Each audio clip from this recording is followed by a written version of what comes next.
नमस्कार, मैं एमपी आकोदे। आप देख रहे हैं आड़ोतिया टाइम। हम आज कोटा सर्किट हाउस में जीरो ग्राउंड रिपोर्ट में मौजूद हैं। हमारे साथ दलित युवा संवाद में जो प्रभारी लगाए हैं रिंकी जी वर्मा। आइए इनसे जानते हैं कि कोटा में दलित समाज के जो छात्रावास और क्या क्या दौरे कर रहे हैं। नमस्कार मैम।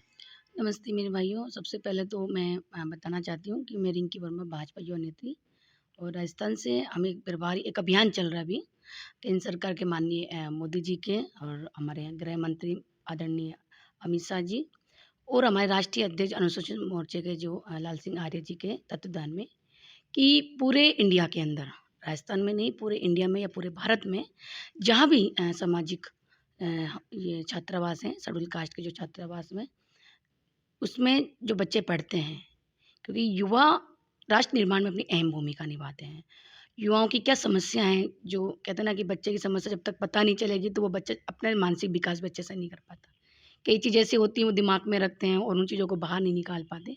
तो भारतीय जनता पार्टी के माननीय मोदी जी ने एक बहुत ही एक सुलझे हुए व्यक्ति हैं और व्यक्तित्व के धनी हैं कि उन्होंने युवाओं के बीच में जाके उनके बीच में संवाद करो, ताकि वो लोग भी पार्टी के प्रति की क्या विचारधारा है।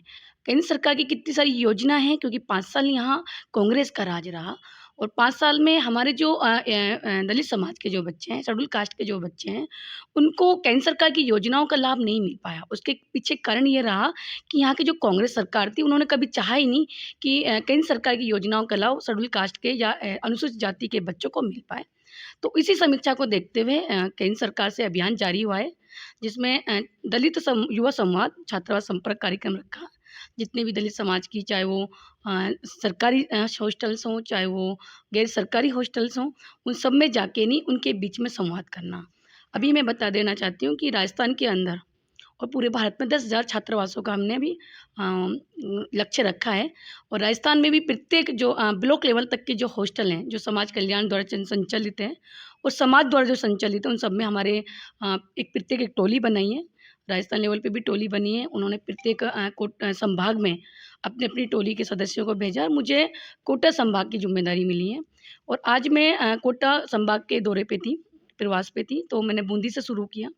बूंदी के हॉस्टल्स में हम गए, लेकिन मैं आपको बता देना चाहती हूँ कि 5 साल कांग्रेस ने किस तरह से राज किया हमें नहीं पता, लेकिन युवाओं की, ये छात्रों की आज बहुत सारी समस्याएँ हैं। जैसे कि एक हॉस्टल ऐसा था जिसमें बच्चे 2-2 3-3 साल से एग्ज़ाम कॉम्पिटिशन की तैयारी कर रहे थे, लेकिन कांग्रेस का जंगल राज रहा और वहाँ पे आए दिन पेपर लीक होते रहे। बच्चों को आर्थिक हानि के साथ-साथ उन्हें मानसिक प्रताड़ित भी होना पड़ रहा है, क्योंकि जिस एग्ज़ाम की तैयारी के लिए उनको 1 साल मिलता है और उनके जो कहते हैं ना कि शेड्यूल कास्ट के लोग सभी गरीब परिवार से बच्चे आते हैं, उनके पास इतना आर्थिक पैसा नहीं है कि वो 5-5 साल तक तैयारी करते रहें और 5 साल तक ऐसे कांग्रेस जो सरकार ने जंगल राज उन्होंने किया है और उन बच्चों के साथ बहुत ही कहते हैं ना उनके साथ खिलवाड़ किया। बहुत सारे बच्चों ने सुसाइड भी कर लिया था।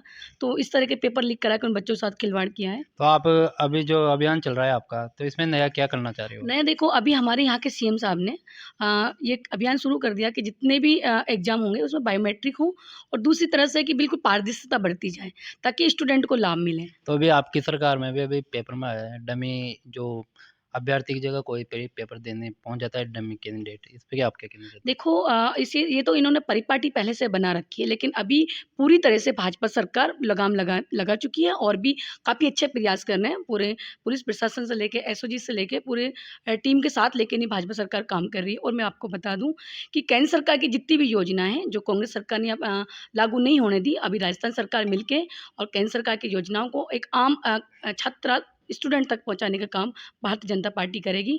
हमारे बीच में अभी सभी हमारे अनुसूचित जाति मोर्चे के जिलाध्यक्ष जो कि कोटा से हैं, भाई हमारे रामलाल जी हैं और हमारे बूंदी से जो जिलाध्यक्ष हैं भाई भरत वर्मा जी हैं, तो इनका काफ़ी अच्छा काम वहाँ चल रहा है। स्टूडेंट के बीच भी जा रहे हैं, समाज के अच्छे काम भी कर रहे हैं और मैं ये वादा करती हूँ या भरोसा दिलाना चाहती हूँ कि इस बार भारतीय जनता पार्टी 5 साल डबल इंजन की सरकार है, मजबूती से काम करेंगी और छात्रों की जो भी समस्या निकल के आएँगी, उन सब पे हमारी सरकार काम करेगी और उनको निराकरण करने का काम करेगी। जैसे अम्बेडकर छात्रावास जो सरकारी है हॉस्टल है, वो तो पहले भी चल रहे थे, अभी भी चल रहे, तो आप उसमें नया क्या बदलाव लाना चाहते हो? देखिए, अभी हम बच्चों के बीच में जब जाएँगे, एक्चुअली उनकी समस्या क्या है, जब तक उनके बीच में हम नहीं पहुँचेंगे, जब तक उनकी समस्या हमें पता ही नहीं चलेंगी, तो हम उनके बीच में अब जा रहे हैं, उनकी समस्या जो निकल के आएँगी, हम सीएम साहब के यहाँ रखेंगे, उनका पूरा-पूरा निस्तारण करने का प्रयास करेंगे।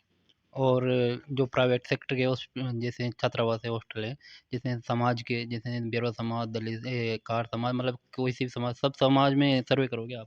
हाँ, चाहे वो दलित समाज में चाहे वो बाल्मीकि समाज हो, चाहे वो खटीक समाज हो, चाहे वो रेगड़ समाज हो, चाहे वो मेघवाल समाज हो, चाहे वो जाटव समाज हो, जो भी हमारे सरकारी सामाजिक संस्थान से चल रहे हो, सब छात्रावास में हम जाने के ओनली लिए फॉर एससी छात्रावास नहीं होगा? ओनली हाँ, एससी कम्युनिटी के, अच्छा चाहे वो जी। किसी भी उपजाति से आते हों, सब एससी आपका कम्युनिटी। नाम, पद बता दो? रिंकी वर्मा, भाजपा युवा नेत्री, अलवर ग्रामीण से हूँ, लेकिन मैं अलवर राजस्थान की ज़िम्मेदारी मुझे अभी मिली हुई है इस अभियान की।